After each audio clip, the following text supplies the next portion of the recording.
High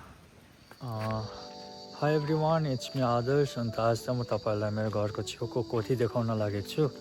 अन्त यो चाहिँ एकदम पुरानो कोठी, अलमोस्ट 100 वर्ष पुरानो। अन्त कोठीको नाम चाहिँ हो गौरबाडी कोठी। हामी यसलाई हन्टेड गौरबाडी कोठी पनि भन्छ, किनभने यहाँ अलिकति तर्साउने गर्छ। अन्त टेक अ लुक।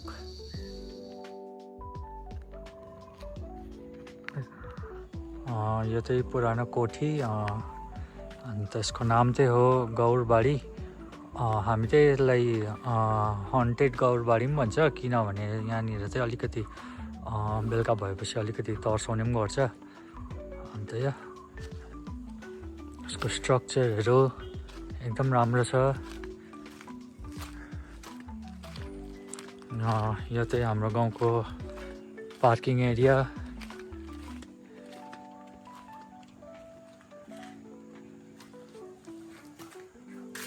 अलिकति भित्रदेखि थाल्छु। यो साइडमा चाहिँ किचन हुने गर्थ्यो, अन्त अहिले चाहिँ यस्तो भएको छ। अन्त यहाँबाट चाहिँ माथि जाने सिँढी छ, तर बेलुका मलाई अलिकति जान डर लाग्छ। यो चाहिँ त्यो टाइमको मोडर्न वासरुम। तपाईँहरू स्ट्रक्चर, यसको आर्ट देख्न सक्नुहुन्छ, यसको डिजाइन।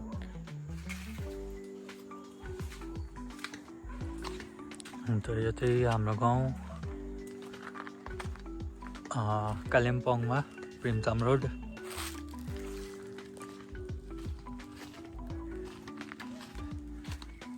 यहाँनिर मेरो सानो ओइ बहिनी कुकुर त अलिक डराउँछ। अन्त यो साइडमा चाहिँ उनीहरूको चाहिँ एकदम धार्मिक थियो। अन्त यो चाहिँ मन्दिर एरिया। उनीहरू चाहिँ काली माता अनि साई बाबाको एकदमै भक्त हुनुहुन्थ्यो। अन्त यो चाहिँ एन्ट्रान्स। यहाँनिर चाहिँ उनीहरूको लोगो थियो, गौरबाडी लेखेको। अन्त यो चाहिँ सिटिङ रुम। यो चाहिँ मेन पस्ने जग्गा। अहिले त अब यो एकदम खण्डर भएर गएको छ। अन्त यसको के भन्नु, मर्मती चाहिँ अब हुँदैन अब। अन्त मलाई यहाँ मन परेको जग्गा चाहिँ यो हो, त्यो टाइमको फाउन्टेन। स्ट्रक्चरहरू तपाईँहरू देख्न सक्नुहुन्छ। अहिले चाहिँ यस्तो भएको छ।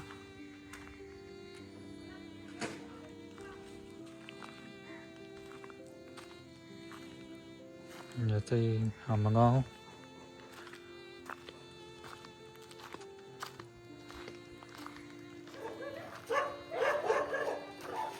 हाम्रो गाउँमा कुकुरहरू चाहिँ निकै छ। यो चाहिँ मेरो कुकुर एकदम डराउँछ। यसको नाम चाहिँ हो बहिनी। अन्त बहिनीहरू बोलाउने। अन्त मलाई नमन परेको कुरा चाहिँ यहाँ के हो भन्दाखेरि चाहिँ अर्काको जग्गामा होइन मान्छेले डङ मैला फ्याँकिदिन्छ। अन्त अस्ति पनि यहाँ आगो लागेको थियो। अन्त एकछिन यहाँ तल तपाईँहरूले देख्न सक्नुहुन्छ, यहाँ पनि एउटा घर छ। अन्त त्यो घरमा चाहिँ अब कोही बस्दैन।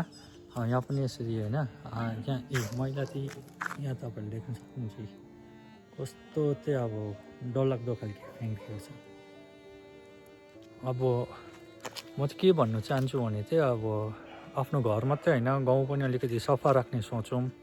अब जहीँ पायो त्यहीँ यसरी फ्याँकेर आगो लगाएर अरूको पनि सोच्नु पऱ्यो। अब त्यो घरमा कोही बस्दैन होइन, अब आगो लाग्यो भने त अलिकति अप्ठ्यारो हुन्छ नि त। एउटा त बाटो साँघुरो छ, फायर ब्रिगेड आउँदैन।